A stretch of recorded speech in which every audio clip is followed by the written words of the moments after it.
Eu quero que você abra a sua Bíblia no Evangelho de João, no capítulo de número 11 e no verso de número 38. Assim como disse a pastora, quero continuar a mensagem do domingo passado.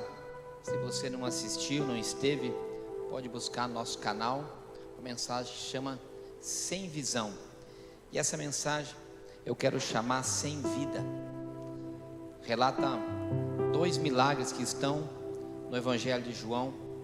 E esse que vamos ler nesse momento é o 7º milagre do Evangelho de João, aquele que realmente faz uma coroação dos milagres de Jesus Cristo, porque Jesus ele vinha tentando falar para os judeus quem ele realmente era, e parece que as pessoas que estavam ao seu redor, com seu coração muito endurecido, pastor Antônio, eles não conseguiam ver o que Jesus estava relatando. O Evangelho começa falando daquele Deus que era o Verbo que se fez carne e ele habita entre nós. Começa falando do Messias, aquele que tinha sido enviado por Deus para transformar realmente a história da humanidade. E não somente a história da humanidade, mas também todo o plano e o propósito que Deus tinha para o povo judeu e para todos nós consequentemente. E por isso que não é à toa que o último milagre de Jesus foi um milagre muito conhecido, a ressurreição de Lázaro, aquele que não tinha vida e voltou a ter vida no nome de Jesus, ok? Então eu quero falar um pouquinho sobre isso nessa noite, irmãos, nesse dia, inclusive, em que é chamado para o mundo o Dia dos Mortos, é comemorado o Halloween. E eu digo que se você começa a ler o Evangelho de João, você nunca comemorará o Dia dos Mortos, o Halloween. Por quê? Porque é nesse Evangelho que ele disse que eu vim para trazer vida, e eu vim para trazer vida em abundância.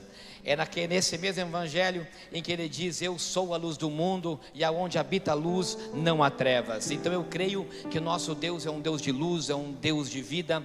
E se nós temos uma morte para comemorar, é a morte dele, porque foi através da morte dele que nós tivemos vida.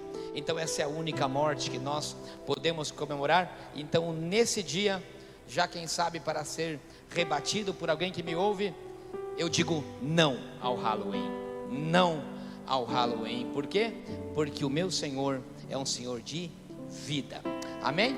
Vamos ler a palavra do Senhor, verso 38. Porque lembre-se do título da mensagem, Sem Vida.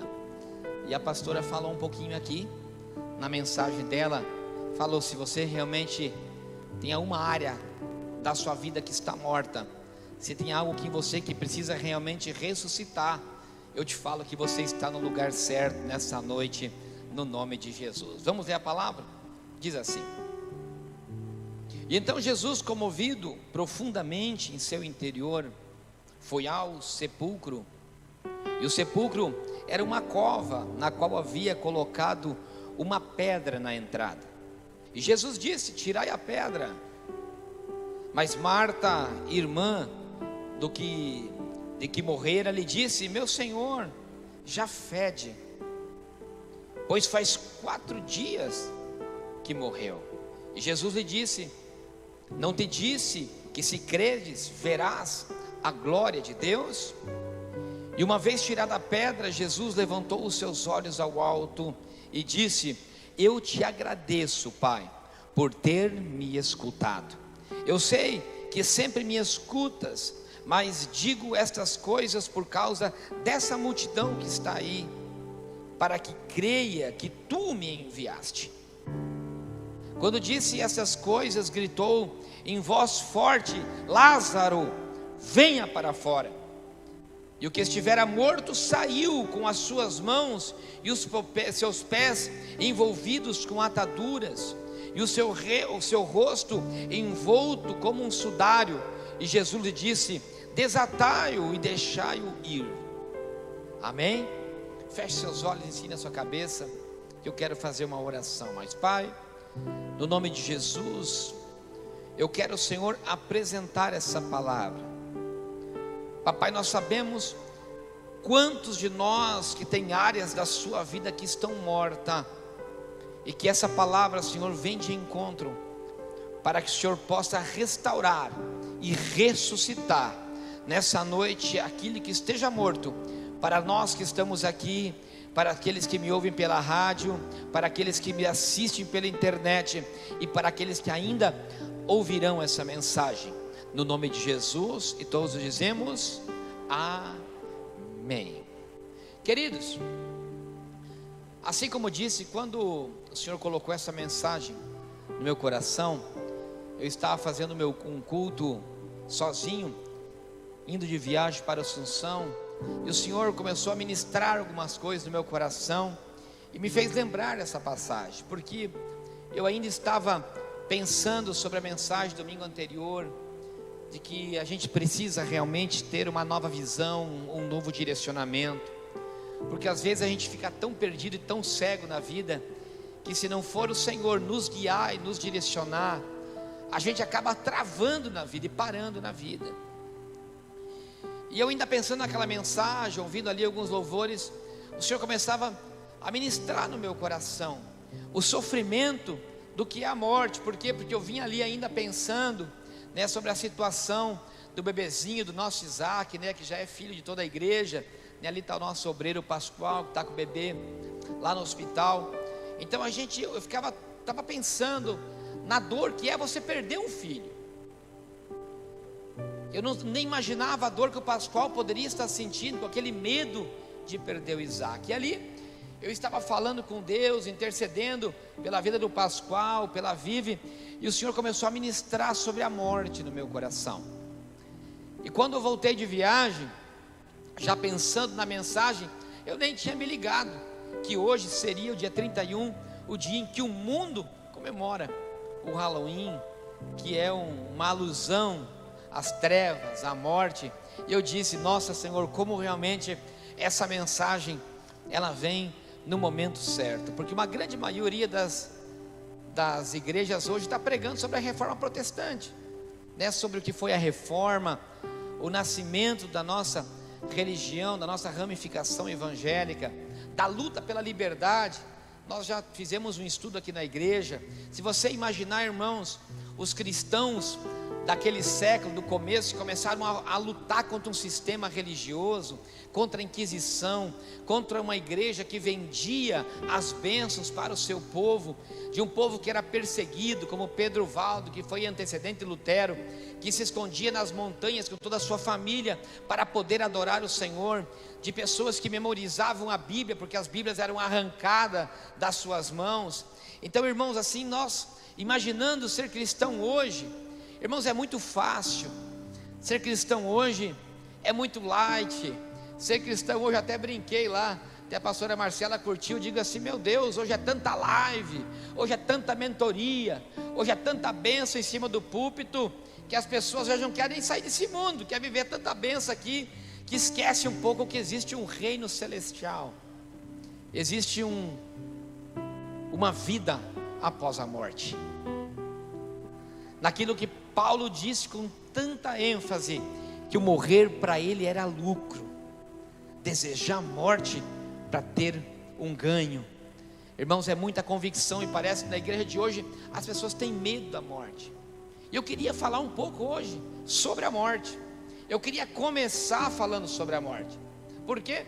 Porque toda palavra ela tem a sua raiz, ela tem a sua etimologia, da onde que nasceu esse nome.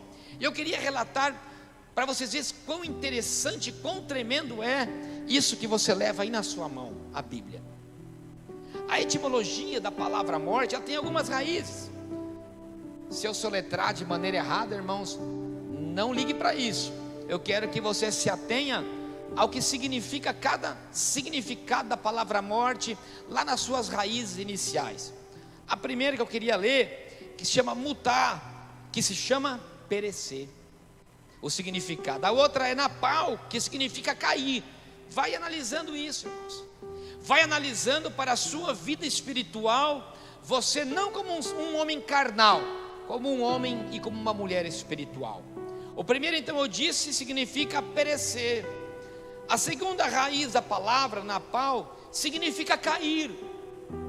A outra, shadá, significa destruir. A outra, gravar, significa inspirar, de você dar o último fôlego, de alguém que já não consegue respirar mais. A outra raiz, que é no grego, é thanatos, que significa morte, pestilência, de peste, de mortandade, uma coisa como um extermínio, como uma grande pandemia.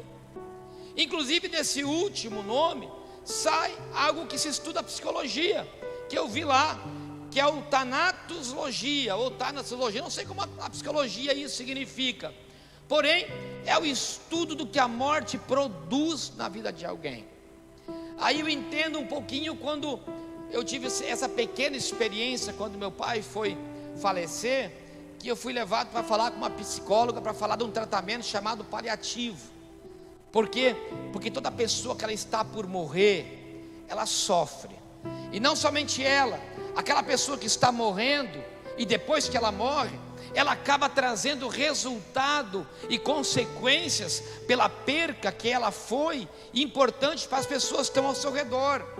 Mas é muito interessante, irmãos, que eu estava lendo um pouquinho sobre a morte, e diz o que a morte produz na vida de uma pessoa que está por morrer, ou nas pessoas que estão ao redor dela.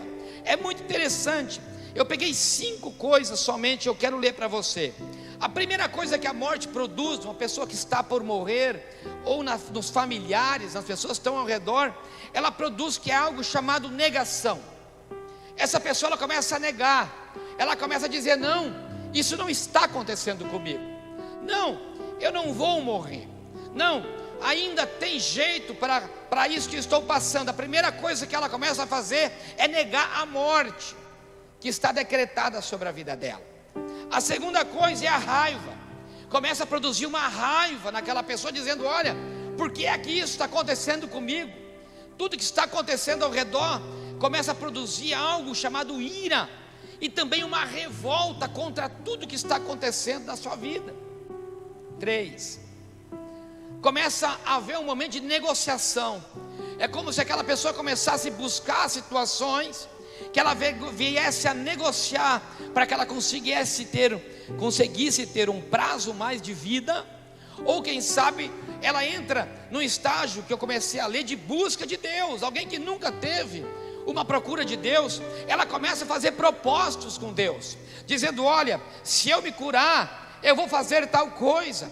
Olha, se eu me curar, irmãos, aí já entrou no âmbito do crente, porque parece que tem gente que só começa a negociar com Deus quando a corda está no pescoço, quando há um último fôlego de vida, parece que ele consegue reconhecer e começa a negociar com Deus. O último, irmãos, o último estágio, quando vê que não teve negociação, que não teve nada que fazer, ele começa a entrar num sistema depressivo. A pessoa realmente começa a assimilar que a morte está nela, e a depressão entra na vida dela. Irmãos, quando eu estava lendo isso, eu achei muito forte, porque depois que uma pessoa morre, ela leva um nome, ela chama-se cadáver. E quando eu fui a ler por que a pessoa chama cadáver, porque o cadáver é fruto daquilo que nós lemos aqui, quando Jesus disse: tira a pedra, e a irmã diz: olha, não tira, Senhor, pelo amor de Deus, porque ele já está fedendo. Irmãos, isso se chama cadáver, porque há outra coisa interessante sobre a morte, no corpo físico que eu estou falando, o carnal. É que quando ele morre, e quando ele dá o seu último suspiro, quando o sangue já não é mais bombeado pelo coração, ele não consegue respirar, e as células morrem, o corpo morreu, mas existem algumas coisas que continuam vivas no seu interior. São as bactérias do seu corpo. Por quê? Porque você ainda tem alimento dentro de você, e aquelas bactérias, elas começam a consumir aquele alimento que está dentro de você, e você já não respira mais, as suas células já estão mortas, já não respiram mais. Então todo aquele processo de decomposição dentro do corpo humano, ele começa a estufar, e ele começa a exalar um cheiro, e aquele cheiro começam a vir aquelas famosas, as moscas varejeiras, elas perseguem aquele cheiro, o cheiro a sangue. Então ela entra na carne, deposita os seus ovos, e as larvas começam a consumir a carne, e aí sai o nome cadáver, ver de vermes, e o cadáver seria a data em que os vermes começam a consumir a carne. Irmãos, o diabo está doidinho para te consumir, e você percebe os estágios. Eu começo a olhar isso no âmbito espiritual, pessoas que aquilo que a pastora falou, que tem um propósito, pastor Sérgio, pessoas que têm chamada de Deus, e aqui eu não estou falando de religião, eu estou falando de um relato de um evangelho, que Jesus Cristo veio para provar, para aqueles que tinham sido escolhidos como nação escolhida por Deus, provar que Ele era o Messias. É por isso que, se você olha aonde está encaixada essa mensagem, o capítulo 11 do Evangelho de João, ele fala a primeira coisa, que Ele é a porta. O capítulo 11 fala que Ele diz: olha, eu sou a porta, aquele que entrar por mim será salvo. Logo em seguida ele começa a relatar que Ele é o bom pastor, e que o bom pastor, ele dá a sua vida pelas suas ovelhas. Ele começa a dizer: olha, através de mim, Jesus Cristo, há algo diferente para a vida de vocês. Mas aquele povo não quer nem saber, rejeita aquele que veio para trazer vida. Irmãos, eu estou falando nessa noite para pessoas, eu não quero acreditar, irmãos, que você entrou aqui nessa porta simplesmente para vir num culto mais de domingo. Eu não quero acreditar que você saiu da sua casa para vir aqui porque a tua religião é chamada evangélica e você faz parte do ministério Sementes da Fé. Eu quero acreditar que você entrou naquela porta porque tem algo em você que continua vivo, que há algo dentro de você que é chamado alma, que ainda deseja algo da parte de Deus, sabendo que a sua vida pode estar morta, pode estar destruída, sem esperança, mas dentro de você ainda existe algo vivo que clama por algo chamado Senhor, o nosso Deus. Eu creio que são para essas pessoas que eu estou falando hoje. E se não for, eu quero que você comece a pensar dessa maneira. Porque, irmão, escute uma coisa: a trombeta vai soar. Isso não é uma loucura, não é um conto de fada. Haverá o dia em que o Senhor aparecerá nas nuvens, porque Ele morreu e ressuscitou, e há uma promessa, há uma palavra que Ele virá, e o que Ele vai vir salvar uma igreja que está viva e não morta. Por isso que eu tenho que falar da morte hoje, porque alguém para viver tem que morrer. Porque se você não morrer para esse mundo que você está hoje, não eu, mas a Bíblia, que desde o seu princípio até tantas já profecias que já se cumpriram, não irá deixar falhar a última profecia, de que realmente somente aqueles que estiverem vivos para o Senhor, com as suas vestes purificadas, serão arrebatados. Eu quero falar da morte para pessoas, e é interessante, irmãos, se você olha o quadro de pessoas como você, que entrou naquela porta, por essas portas, porque Deus tem algo contigo. Eu não estou te falando, volto a falar de nenhuma ficção, eu estou te falando que Deus tem algo contigo. E quando eu falo que tem algo contigo, eu não estou dizendo que quem sabe você tem um ministério, ou para pregar, ou para louvar, porque o problema é que as pessoas pensam, pastor Antônio, que se Deus tem algo com você, é para que você venha cumprir algo ministerial. Não, não é assim. Eu quero dizer que Deus te escolheu, Deus te formou com todos os seus problemas, com todas as suas dificuldades familiares, com todos os teus abandonos emocionais, sentimentais, de casamento ou de qualquer ordem. Eu quero lhe dizer que você foi escolhido por Deus desde o ventre da sua mãe. Então eu quero falar que Deus tem algo contigo, sim. Agora, o problema das pessoas que são escolhidas e que um dia já deram um passo para Deus, ou aceitaram a Jesus, ou viviam uma vida verdadeira de fé.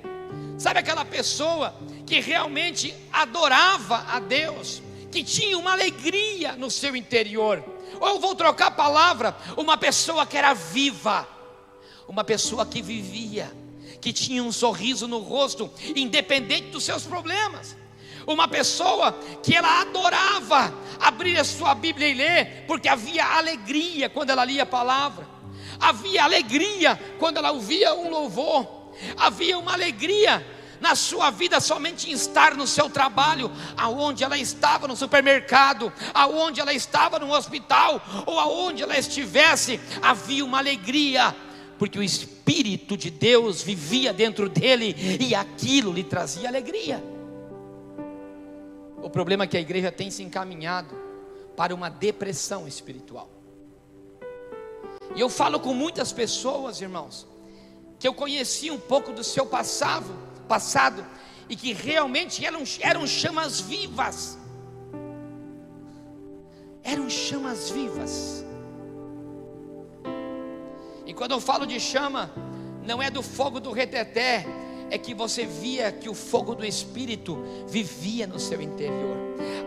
Havia uma vida que saía dos seus olhos, e a Bíblia diz que nossos olhos são as janelas da nossa alma. Agora, o problema é que quando você conheceu aquela pessoa que era uma chama viva, e que hoje ela está apagada, morrendo, é incrível, irmãos. Mas você chega para falar com ela, fala: olha, você está morrendo. Vou trocar a palavra: olha, você precisa de ajuda, você precisa voltar. A primeira coisa que ele fala, o que é? É o que eu li aqui. O que a psicologia diz, ele começa a negar. Ele fala: não, comigo está tudo bem. Ele está morrendo espiritualmente, mas ele começa a negar. Ele diz: não, isso não está acontecendo comigo. A segunda coisa, por incrível que pareça, ele começa a ter raiva. Você quer ajudar e fica bravo. Você chama para ir para a igreja, não quer, fica nervoso. As pessoas querem ajudar em oração, e ele começa de novo. Eu conheço a Bíblia, eu não preciso congregar, eu não preciso de ninguém, e ainda sai uma arrogância interior, porque eu conheço aquele que eu sirvo. Terceiro, por incrível que pareça, ele é aquele que eu falei, o negociador.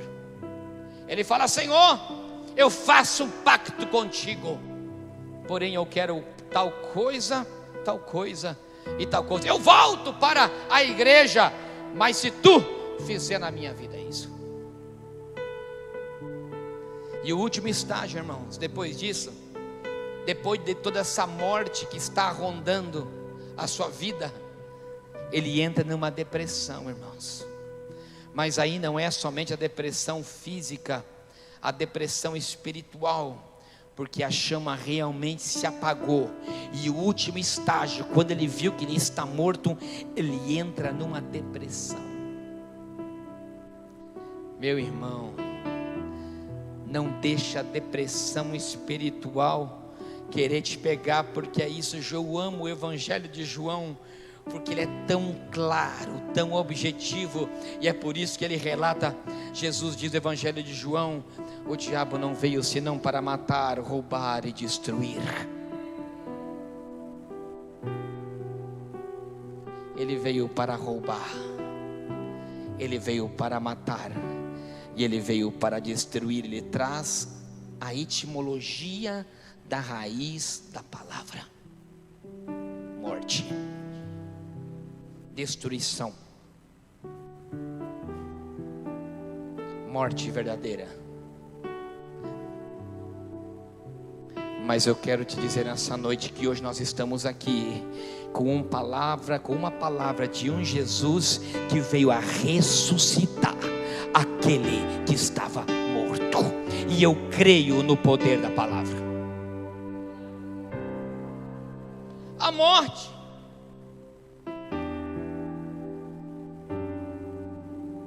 Então nós damos essa introdução.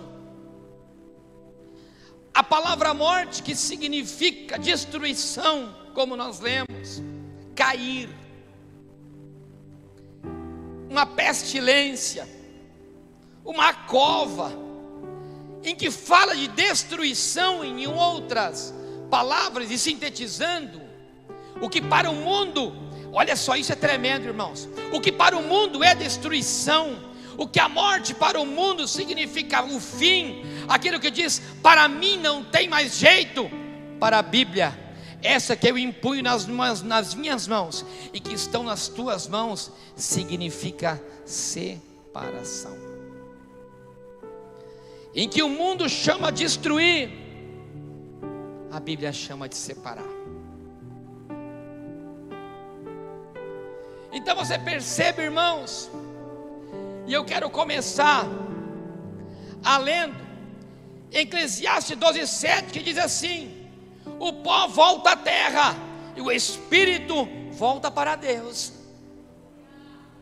Então não é uma destruição. Para aqueles que morrem em Cristo, não é o fim, é simplesmente uma separação do corpo físico, daquele que era verbo, que se fez carne, e se torna algo que volta para o seu lugar de origem. Então a morte, para o crente, para aquele que crê em Jesus, é uma separação desse mundo para a união, e para voltar ao mundo original. Não é morte, não é fim, não é destruição. No âmbito físico é uma separação. Mas a Bíblia também nos relata, e como não temos muito tempo, quero trazer na verdade a Bíblia fala de 5 tipos de mortes, mas eu quero somente falar de 2 hoje. A morte física, em que nós falamos, a morte carnal, aquela que vira cadáver, aquela que o verme consome, e que chega no momento que Deus separa a carne, e Ele traz de volta o espírito de volta para onde se originou. Essa é a que nós lemos em Eclesiastes, mas a outra também é a morte espiritual. Aquilo que nós também introduzimos, que é relatada na passagem do filho pródigo, aonde que aquele homem fala do seu filho: o meu filho que estava morto reviveu. O filho que volta, ele revive. Então, aquela pessoa que estava afastada, essa morte, ela também era uma separação. Era a separação de alguém que estava distante, de alguém que tinha se afastado da presença, e também é relatado como morte. Então eu quero dizer uma coisa para você, meu irmão: se você anda afastado, se você anda distante de Deus, eu quero que você entenda que há uma palavra para a sua vida hoje, que há um Jesus, que Ele está dizendo o que o pai falou para o filho pródigo: ei, ele só estava morto, mas agora ele voltou, agora ele reviveu. Então nos 2 casos, não é uma destruição a morte. Nos 2 casos, há uma esperança após a morte. E toda vez que se fala de esperança após a morte, nós temos que entender que nós temos que falar daquele que venceu a morte, daquele que deu o seu sangue para que possa ter ressurreição de volta. E por isso que no caso de Lázaro, a sua família sabia a quem recorrer.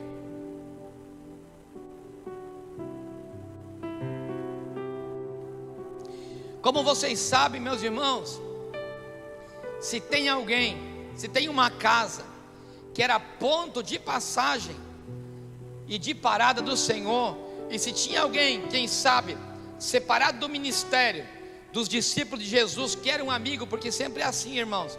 A gente tem aquelas pessoas assim, pastor Carlos, né, que é o teu companheiro de ministério. Agora você tem aquele cara que é o teu amigo, né, aquela família que são os teus amigos.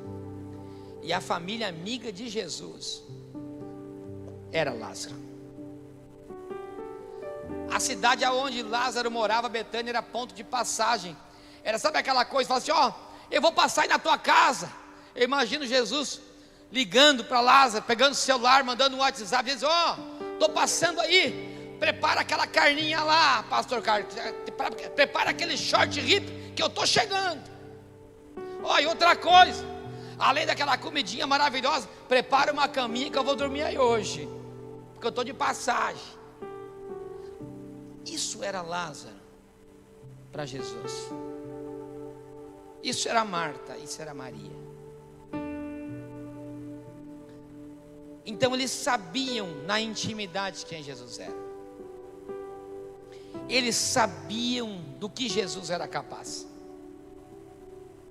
Então quando Lázaro começa a ficar doente, percebe-se que rapidamente, se você ler todo o texto, nós não lemos, porque eu quero te passar, são as 4 palavras poderosas que Jesus disse, que elas são essenciais para ter a ressurreição de Lázaro, e é nisso que eu quero te passar nessa noite.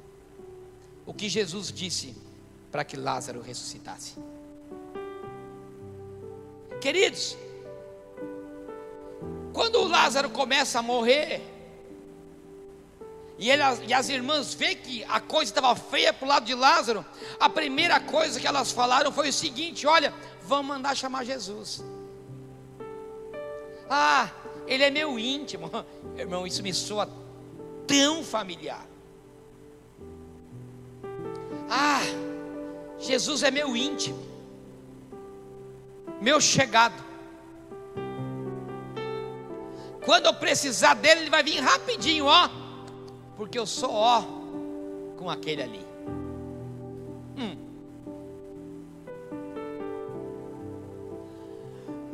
Aí quando ela manda chamar, e chegam dizendo assim: olha, o teu amigo, o senhor está morrendo.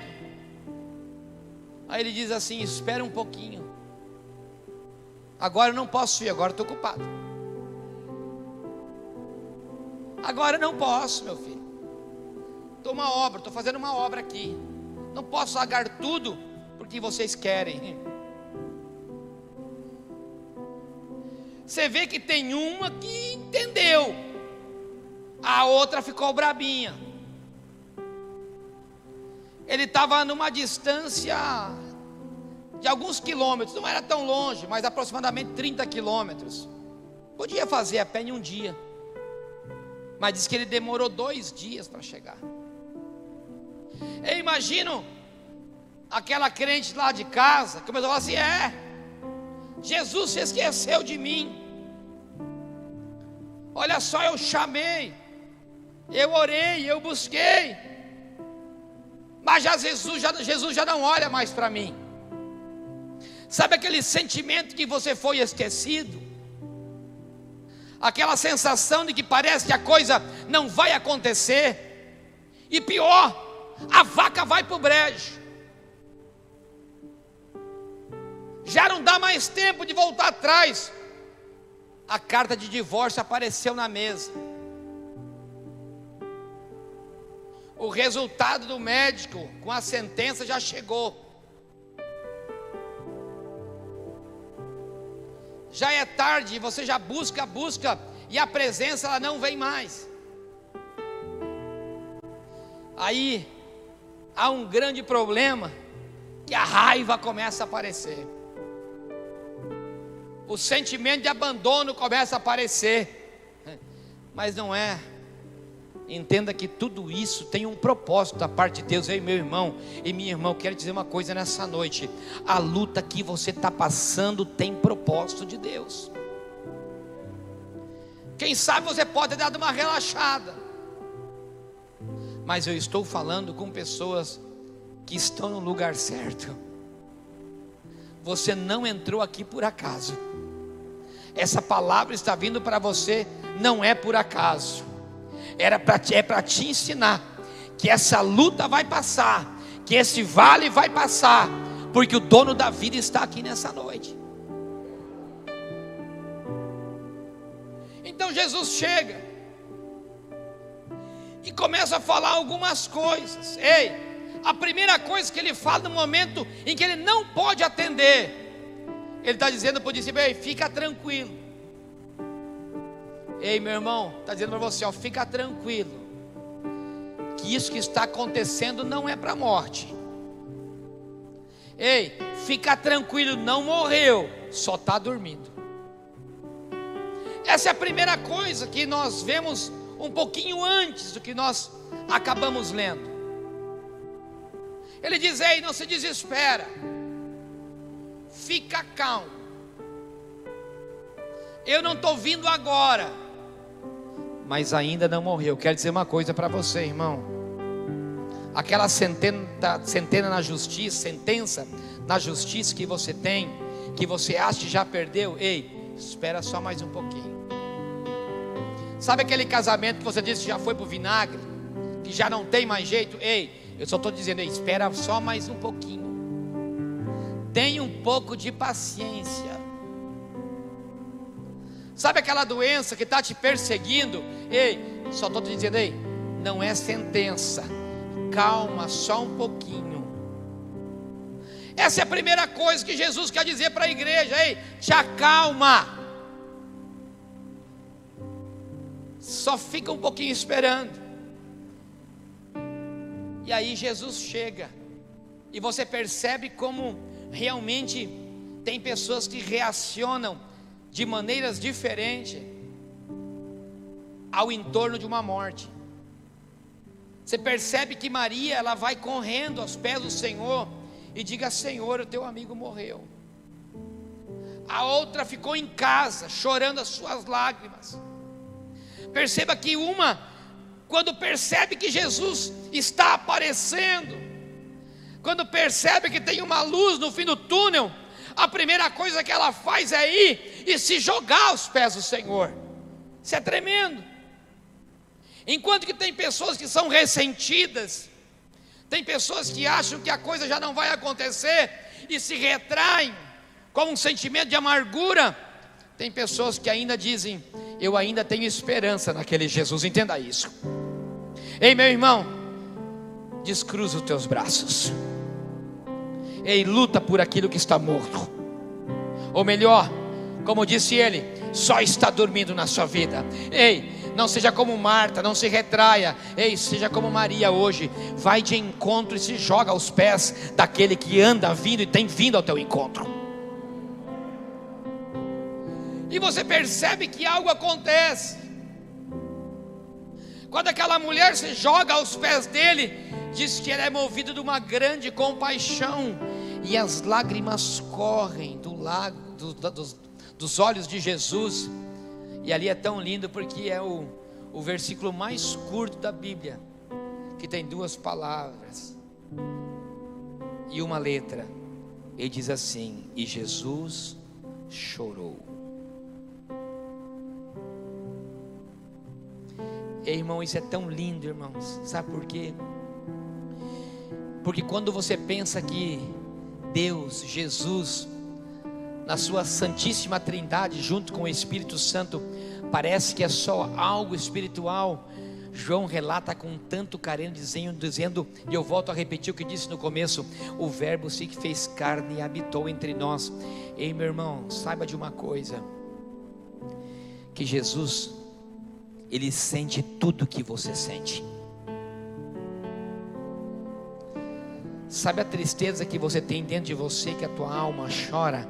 Ei, Jesus sente o que você sente, entenda isso. Esse versículo vem trazer uma revelação de que Jesus tem um sentimento físico como você tem. Então não pense que Jesus te esqueceu. Saiba que Ele sente o que você sente. Ele sabe que está dentro do teu coração. Ele sabia o que eles sentiam. E olha a palavra que Ele libera para ela: ei, calma. Ei, se tu credes, verás a glória de Deus. Sabe o que Jesus estava dizendo para ela? Estava dizendo: ei, calma, ei, tudo na vida tem um propósito. Se você acreditar, todo esse vale da sombra da morte que você está passando, ele se tornará para a glória do Senhor. Sabe o que é isso, irmãos? São os testemunhos que você ouve, Pastor Carlos, daquelas pessoas que sobem e dizem: Jesus restaurou o meu casamento, Jesus me tirou da vida do crime, Jesus me tirou das drogas, Jesus trouxe alegria e vida de volta ao meu coração. Aí você começa a testemunhar a maneira que Jesus atuou, o milagre que foi. Aí eu que dizei: se tu credes, verás a glória de Deus. Então entenda, irmãos, que o que está passando contigo, muitas coisas são consequências de sementes que você plantou. Mas mesmo quando nós semeamos errado, na hora errada, no lugar errado, nós temos um Senhor que é dono de todo o clima, da chuva, e que Ele vai regar a tua semente, e aquela semente que era de maldição, ela vai se tornar a bênção. Aquilo que era morto tornará a viver. Irmãos, é tremendo, porque olha o que ele diz.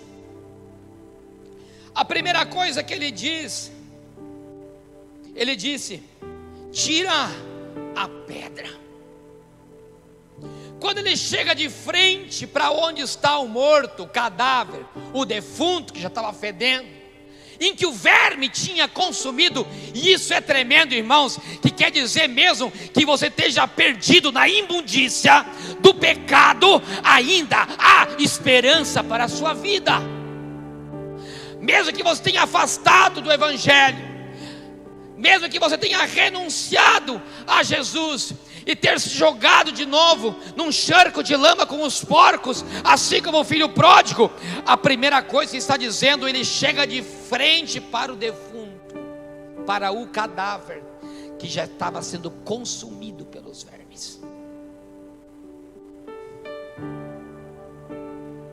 Vermes.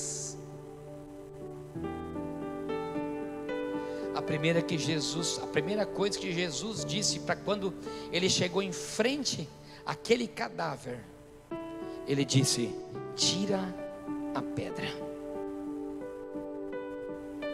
Sabe o que o Senhor está querendo dizer para você com essa palavra? E eu quero que você grave que essa é a primeira mensagem dessa palavra. Ei, irmão, olha para mim aqui e redobra a tua atenção. Qual que é a pedra que tem impedido de você ver a Jesus? O cadáver estava lá dentro, tinha uma pedra. Jesus estava do lado de fora, ele não conseguia ver a Jesus. A minha pergunta para você é, e o primeiro passo que você tem que fazer para que possa ter vida, qual que é a pedra de impedimento que tem te separado do Senhor? Você sabe. Então a primeira coisa que ele diz é: tira a pedra. Quer sair para fora? Então, meu irmão, tira a pedra. Mas eu não consigo. Então pede ajuda. Tem pessoas em que você pode confiar, porque nesse momento Lázaro não tinha força e mortos estão estáticos. Tem pessoa que está tão morta, Valquíria, que ela não tem força, está atada.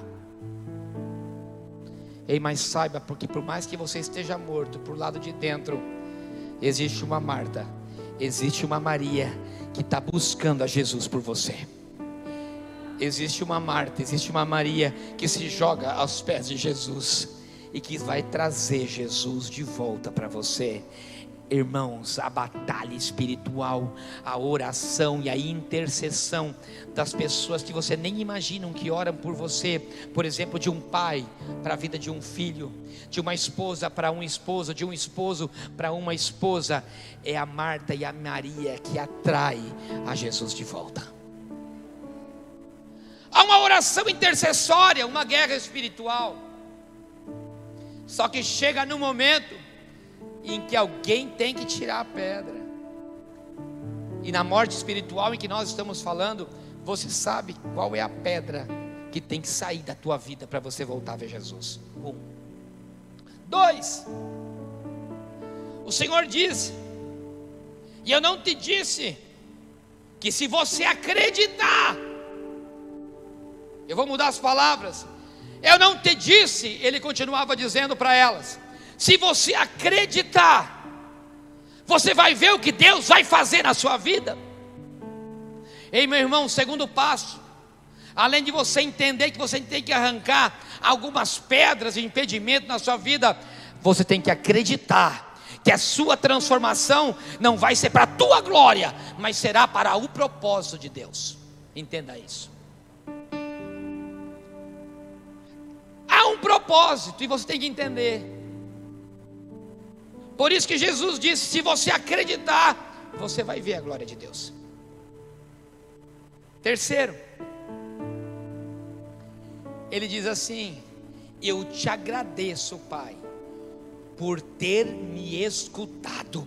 Ei, meu irmão, a maior arma que nós temos, assim como foi na vida daquele cego da semana passada, em que ele clamou ao filho de Davi, reconhecendo ele como o Filho de Deus.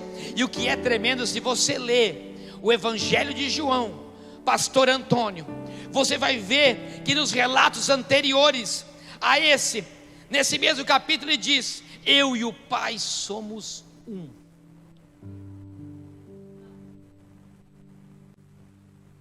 Nesse mesmo capítulo ele diz: eu e o Pai somos um.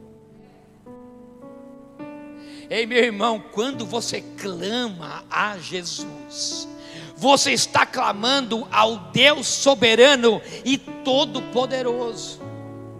Você tem que entender que se você não clamar, se você não pedir ao Pai, não terá a autoridade delegada. E diz a Bíblia que a autoridade, ele diz, a autoridade do Pai está sobre mim.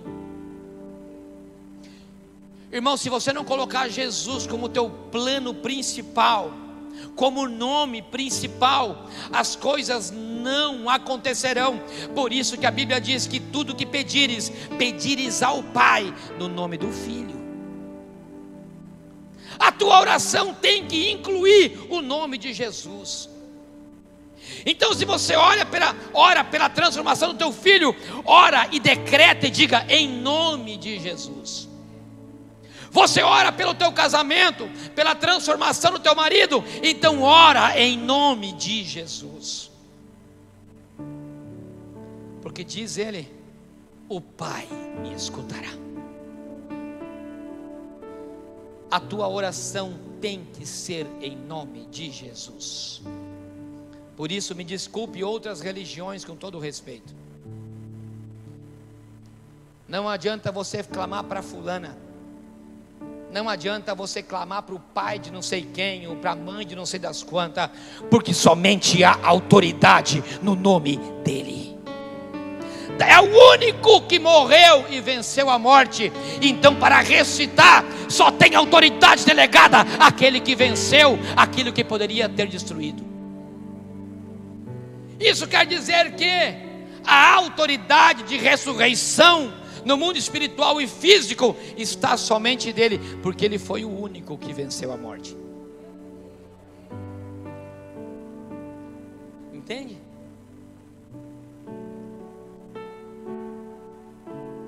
O quarto, ele diz: Lázaro, sai para fora. E logo em seguida ele diz: desatai-o e deixar vir. que fazem parte desse último segredo. Entenda uma coisa, meu irmão: o mundo espiritual vai te mover a teu favor. Pessoas irão orar por você, até mesmo ajudarão você a arrancar pedras do teu caminho. Porém, até mesmo Jesus mandará arrancar as suas algemas, aquilo que tem te acorrentado. E é interessante que, se você olha o perfil de Lázaro, diz que a Bíblia é muito clara em dizer que ele tinha as mãos atadas, os pés atados, e ainda algo que tampava a sua cabeça. Meu irmão, olha como que é, e é assim. Você sabe que eu estou falando que quando você está morto espiritualmente, pastor Sérgio, você não consegue caminhar. Você pode até ter a pedra impedida, mas você não consegue dar passos. As tuas mãos são atadas, que parece que você não consegue agir. Sem contar que parece que tem um pano na nossa cara, que você vê tudo. Que eu fiquei imaginando quando eu li isso aqui, que o pano estava envolvido, é como se estivesse meio assim, sabe? Metade de um olho veio, o outro não veio. Tem vezes que é assim, que você vê tudo nebuloso, parece que vê tudo pela metade. Ei, meu irmão, e é tremendo, porque ele fala: ei, tira a pedra, e desata a Lázaro. O Senhor, Ele vai desamarrar você, Ele vai desacorrentar, Ele vai te desalgemar, Ele vai arrancar aquilo que está te tampando as tuas vistas e os teus pés. Ei, mas agora tem o grande diferencial: Ele desatou, Ele desarmou, tirou a pedra, mas Ele disse: deixa ele vir sozinho para fora. Tem coisas que Deus irá fazer por você. Agora tem coisas que você terá que fazer por Deus e por você. Não adianta esperar tudo dos outros, meu irmão. Entenda uma coisa: a bênção está, a palavra está liberada, mas também tem que partir de você a força de vontade de sair da cova. Jesus trouxe fôlego de vida, arrancou os vermes, só que foi Lázaro que teve que sair para fora. Só que houve uma palavra liberada do céu para a vida de Lázaro, e esse é o grande diferencial. Você veja que quando está Ezequiel no vale dos ossos secos, e que não havia vida. Isso é muito interessante, irmãos, porque o profeta chega num vale e precisava de um exército, e não tinha ninguém. Então vem uma palavra de Deus liberada, dizendo assim: olha, profetiza para os ossos que eles vão viver. Você imagina uma coisa, irmão, uma coisa é você liberar uma palavra para alguém que tinha morrido há 3 dias. Agora você imagina o poder do teu Deus. Você imagina o poder do que é uma palavra liberada do céu em cima de alguma coisa. Ali eram ossos secos. Eu quero profetizar isso aí, meu irmão, nessa vida, porque você tem que pegar isso aqui. Porque quando eu preparava essa mensagem, o Senhor me trazia essa passagem, e eu fui ler, é muito tremendo, que Ezequiel 37:4, ele fala assim: profetiza, Ezequiel, profetiza sobre esses ossos. Irmão, pegue isso aí e guarde no teu coração. Porque quem sabe você tinha falado assim: olha, pastor, Lázaro morreu há 3 dias, mas eu já não tenho mais chance. A minha carne já apodreceu, eu já fui enterrado, os bichos já comeram toda a minha carne, e eu estou naquele popular ditado: português, eu estou no osso. Está no osso aqui, já não tem mais nada. Ei, meu irmão, o poder está na palavra liberada do céu. A última, a palavra é do Senhor, escute. Então, se você está no vale dos mortos e dos ossos secos, o Senhor diz algo em Ezequiel 34: ei, Ezequiel, profetiza, porque o Senhor manda dizer. Ele diz: porei o meu espírito sobre vocês e terão vida. Meu Deus, irmão, Ele está dizendo: derramarei o meu espírito sobre toda a carne, e ela voltará a ter vida. E diz a Bíblia: aonde tiver um fôlego de vida, esse clamará ao Senhor. Ei, meu irmão, se vem aqui grupo de louvor para nós terminarmos. Eu quero que você entenda algo nessa vida.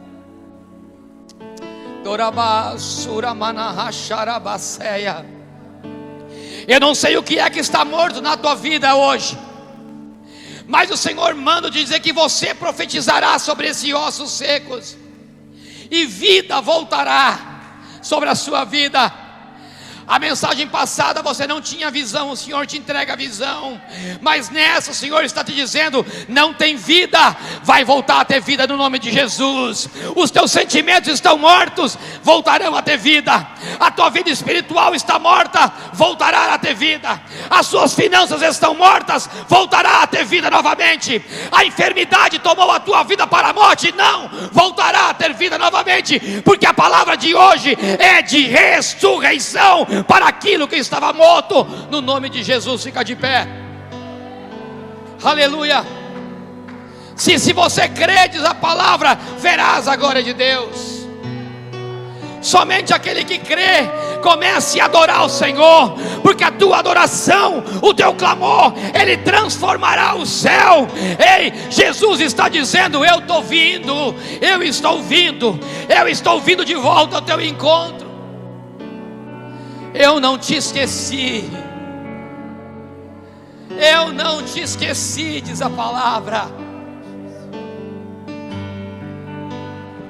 Para todos há esperança.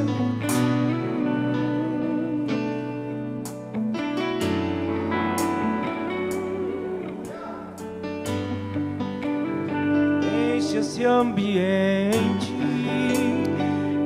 comece a falar com o Senhor essa noite. O Senhor trouxe a oportunidade para você. A vida há uma palavra liberada do céu. Somente basta você acreditar.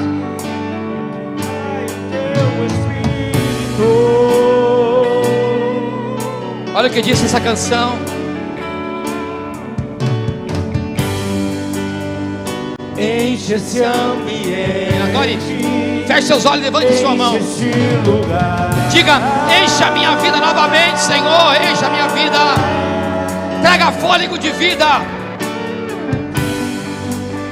Te damos liberdade, recai o teu espírito. Diga, assim como profetizou: ei, eu derramarei o meu espírito e trará vida. Vem fazer o que nenhum homem fez. Vem fazer. Nenhum homem pode, mas ele pode. A história nunca viu nem cumpriu o escrito em Joel. Há uma palavra, uma promessa sobre você. Aviva-nos, vem fazer o que nenhum homem fez. Vem fazer o que a história nunca viu nem cumpriu o escrito em Joel. Aviva-nos.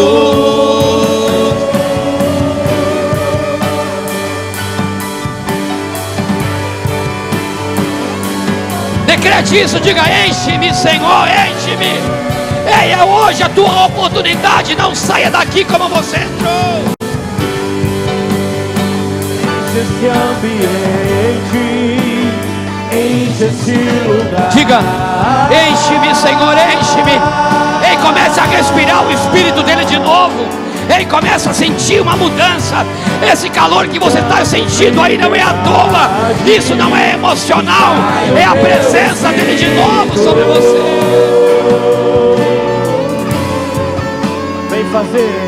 Vem fazer o que nenhum homem fez. Vem fazer o que a história nunca viu nem cumpriu. O escrito em Joel. Aviva-nos, aviva-nos. Vem fazer o que nenhum Diga homem isso, fez. diga, vem fazer o que a história nunca viu nem cumpriu. O escrito em Joel.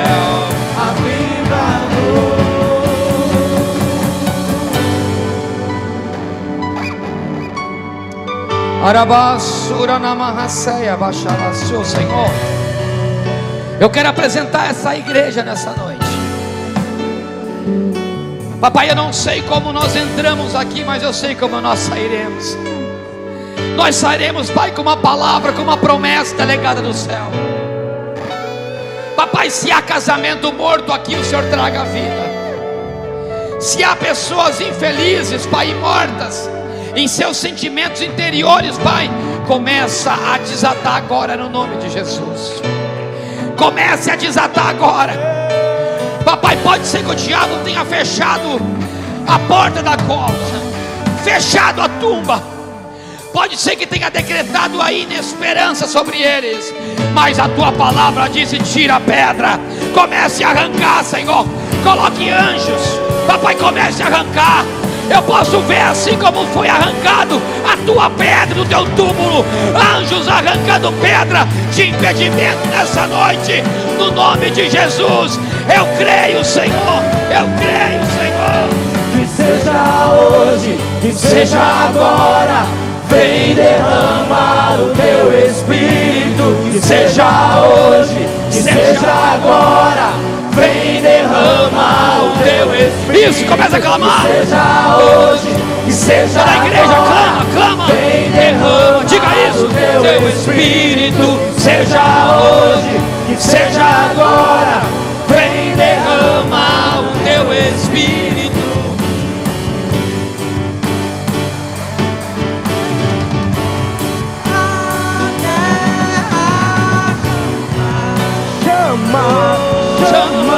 Nós estamos chamando o Senhor nessa noite.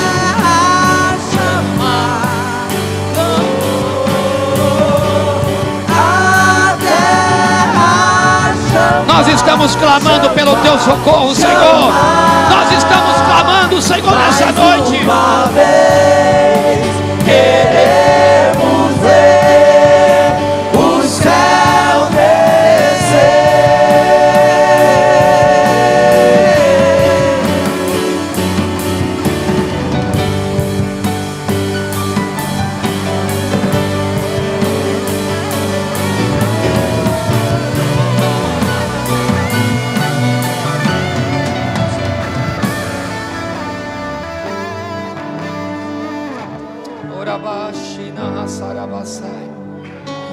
Vai tocando o Espírito Santo, vai tocando. Vai tocando o Espírito Santo. Nós podemos sentir a tua presença aqui nesse lugar. Nós podemos sentir o teu socorro. O Senhor está vindo em nossa direção. Papai, nós podemos sentir, Senhor, a tua presença aqui nesse lugar. Pai, nós sentimos, Pai, o teu socorro nessa noite.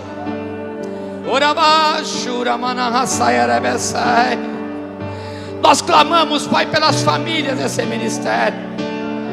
Nós clamamos, Senhor, por essas pessoas que nos ouvem nessa noite.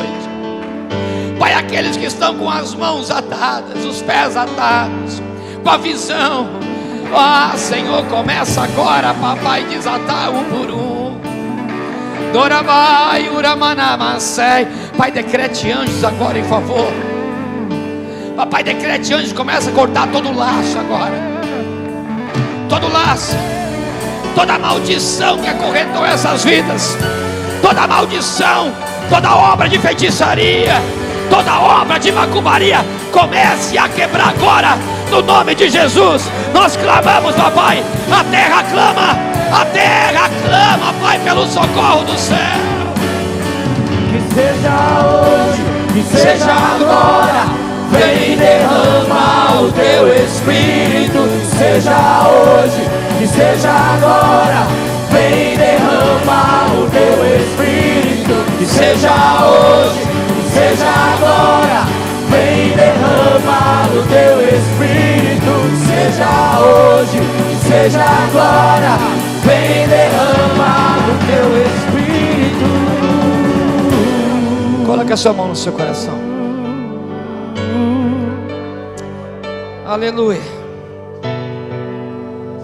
Eu creio numa palavra liberada no céu. Somente você que crê nessa palavra liberada no céu, deixa uma mão no coração e na outra você levanta bem alto. Somente aqueles que acreditaram e entenderam essa palavra, que assim como diz esse hino, há uma palavra liberada, há uma promessa sobre a sua vida. Em primeiro, eu quero que você entenda, meu amado irmão, você é existência de Deus. Você não foi gerado por acaso. E Deus não te colocou nesse mundo para você sofrer. E hoje eu creio que barreiras espirituais e pedras espirituais estão caindo aqui nesse lugar. Eu creio que essa morte que você está passando, através dessa palavra, ela vai trazer ressurreição. Há um Espírito Santo que veio do céu sobre a sua vida. E isso que você está sentindo aqui não é emoção, é o Espírito Santo vindo te tocar. É o clamor dele sendo ouvido por você. Por isso, para a gente finalizar, eu quero que você, com a tua mão no teu coração, cante e volte essa canção, porque ela é profética. Se você ouvir a letra, ela diz que há uma promessa de Joel sobre você, que o Espírito seria derramado sobre toda a carne, e que ele reviveria. Você vai voltar a viver no nome de Jesus. Você não foi chamado para a morte. Deus sabe que o que estou dizendo aqui não é emocional. O que eu estou dizendo aqui não é algo para te comover. Eu creio numa palavra liberada do céu. Eu creio numa promessa liberada sobre o homem. Há uma promessa, não somente da minha palavra, mas da Bíblia, dizendo que ele derramaria o Espírito dele sobre toda a carne.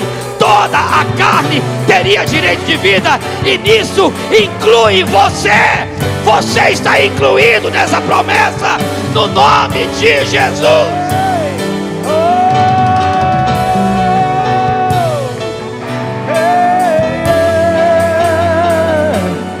Adore.